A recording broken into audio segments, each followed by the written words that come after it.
Okay, here we are with our week 2 of Funny Fears. This week we're going to be focusing on Goldilocks Goes to Camp. This is a funny story that focuses on getting over one's fears. In this particular story, the main character is Goldilocks. However, there are references to other fairy tales. If you are unfamiliar with the fairy tales, please pause this, go back to the class dojo story, and on Friday Mrs. DiCarlo had posted links of read alouds for different fairy tales. You will find it helpful to watch those read alouds in order to better understand the story. But if you have a good knowledge of fairy tales, or if you just want to watch the presentation first and then go in and look at the read alouds, that's fine. Okay, you guys do whatever you need to do to learn best. Okay, so this week we have funny fears. Here are your learning objectives. So by the end of the week, you should be able to identify at least one theme or central message of the story Goldilocks Goes to Camp and record it in your graphic organizer. You're going to be able to support your answer with at least 2 pieces of text evidence. Then you're going to take that information and you're going to write an argument paragraph that states one of the possible themes or central messages of the text. It has 2 pieces of text evidence, and you have a concluding sentence. That will also be recorded in your at-home packet or on a sheet of paper or on Seesaw. And then we're going to look at the writer's craft again, so that author's craft, the way the author's writing, and you're going to be looking at how this author uses humor, okay, in the text Goldilocks Goes to Camp. And you again record those in your graphic organizer, submit it on Dojo or on Seesaw. Okay, so before we get started, let's look at our book, Goldilocks Goes to Camp. And like I had mentioned, this story is going to be using humor and silliness to help teach us a lesson, okay? Let's begin our story. Goldilocks Goes to Camp. "You're sending me where?" Loxie wailed. Her parents exchanged a glance. "Fear Camp, sweetie," her mother said, "to help you deal with the aftermath of the bear incident." "You mean the bad dreams?" Loxie said. "Lots of kids have bad dreams." "Nightmares, dear." "Yes. Other kids have them, but you have them every night. And then there's your phobia." "Lots of kids give up their teddy bears at my age," Loxie said indignantly. "But not because they're afraid of them," her father said. "Fear Camp is just what you need. It will help you work through what happened." On registration day, Fear Camp buzzed with boys and girls. All wore baby blue t-shirts sporting the camp motto, "Face Your Fears." After Loxie's parents helped her find her cabin, named Serenity, and kissed her goodbye, she joined her cabin mates. They were sitting in a circle on the bunk room floor. "I'm Loretta, your counselor," said a girl wearing a scarlet hoodie over the t-shirt, "but you can call me Retta, or just Red."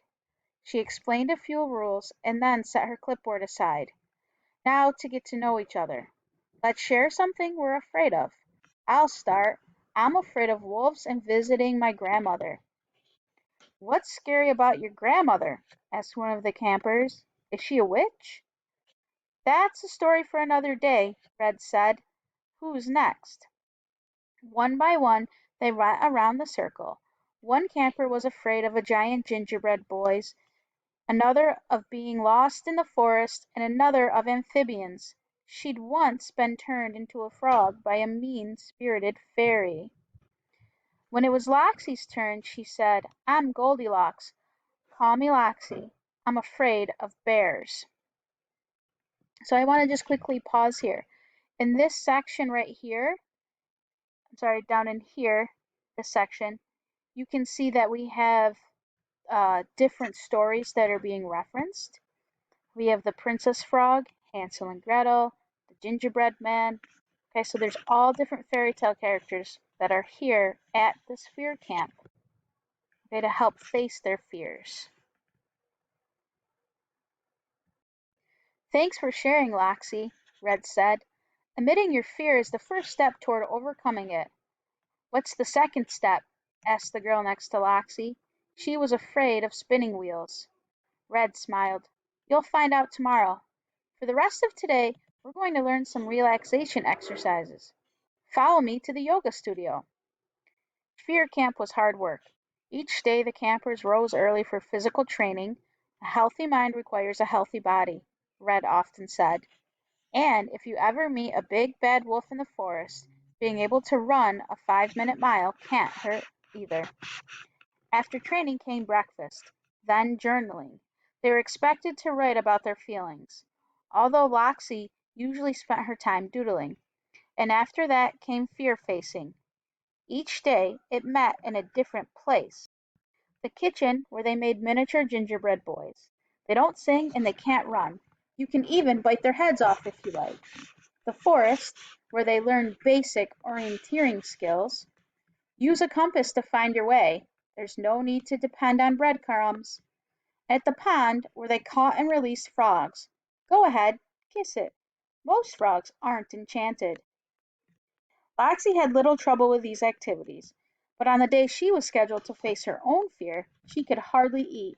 Between tiny spoonfuls of breakfast porridge, she nervously repeated her truth statement. Teddy bears are cute and fluffy. They cannot hurt me. From across the table, Gretel threw her a sympathetic look. Your turn today? Foxy nodded. I feel so silly. I mean, who's afraid of teddy bears? Greta shrugged. Who's afraid of hiking in the woods? Who's afraid of candy canes and sour balls? I am. So what? Her brother Hansel chimed in. Yeah, people can be afraid of anything. One of our friends at home gets all sweaty and anxious around peas. Peas? You mean like the vegetable? Loxie said. Hansel nodded. A couple of years ago, she got lost on a rainy night and ended up knocking on a castle door.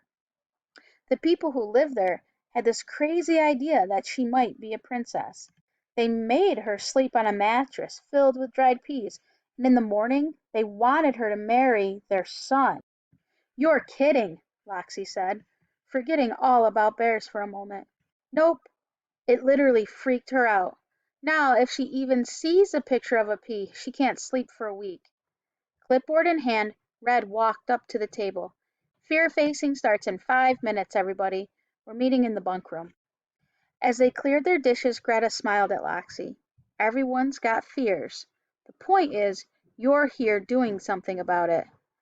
During fear facing that day and the following days, Loxie progressed from petting her teddy bear to holding it to cuddling it.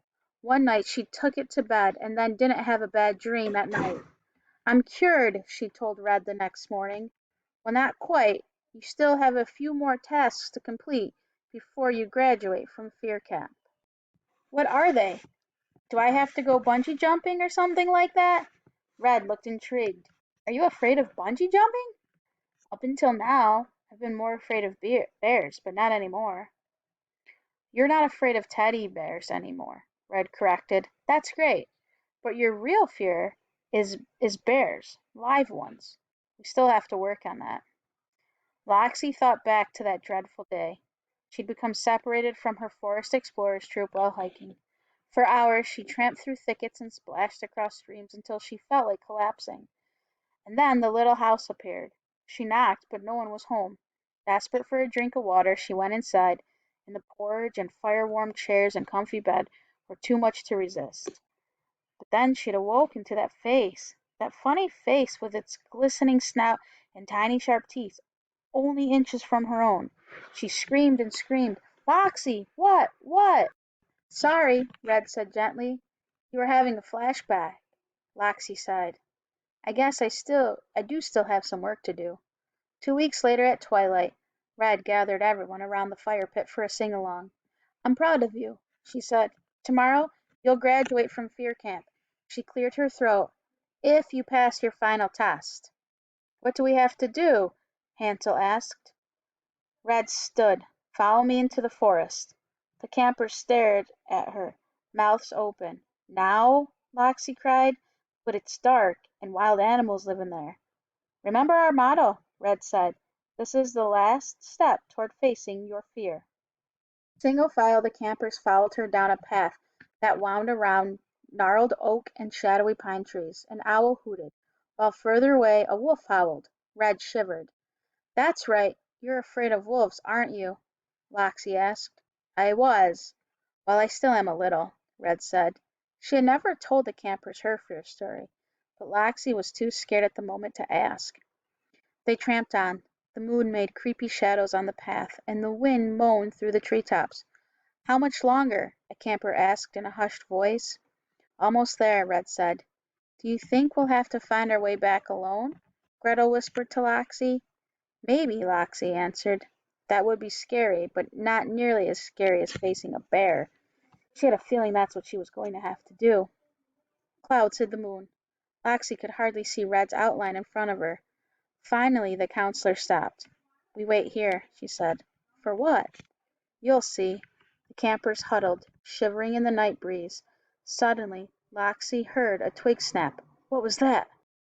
In the dim starlight she made out a tall figure. It was wearing a baby blue cap and had a long, furry snout. "A bear!" she screamed. "Run!" Red grabbed Loxy's arm. "Not a bear, a wolf." "Oh, that's okay then," Loxy sobbed hysterically. "We'll be eaten by a wolf instead of a bear." "Hush!" Red threw the wolf an apologetic look. This wolf is safe. I know him. You do?" Red turned on her flashlight. The wolf waved. Behind him stood a group of wide-eyed campers dressed in t-shirts and caps just like Loxy's. Except these campers weren't human. There was a pig, a young witch, a life-size gingerbread boy, a fairy, and at the end of the line a small bear. He was staring straight at Loxy and trembling. "I know him!" Loxy cried, too surprised to be afraid. "He's the one that scared me at the bear's cottage. What is he doing here?" "He's a fear camper too," Red said. "We have two campuses. Humans and non-humans don't mix well." Loxy glanced at the bear again. He seemed to be sucking his paws, and he was whimpering too. "What's he afraid of?" Red smiled. "You." After the astonished campers had asked all of their questions, Red and Harold, who was surprisingly funny for a wolf, handed out maps and trail mix. Just as Gretel had predicted, they had to find their way back to camp, but not alone. Each human camper was matched with a non-human camper. "No breadcrumbs," Red reminded Hansel, who was paired with a witch, "and if you see any candy houses, walk in the opposite direction." Loxy, of course, was paired with Baby Bear. After the first few awkward minutes, during which Loxy apologized for breaking into his house, and Baby Bear said he was sorry for scaring her, "I'd never seen a real live girl before, that's why I got so close," they got acquainted. They discussed their families, their favorite music, and food.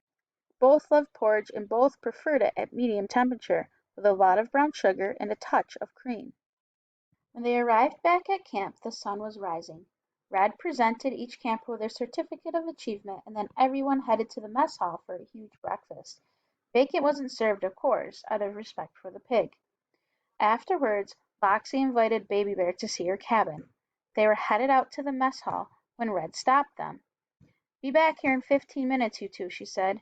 "Big day ahead." "But I thought we've done everything we needed to graduate," Loxy said.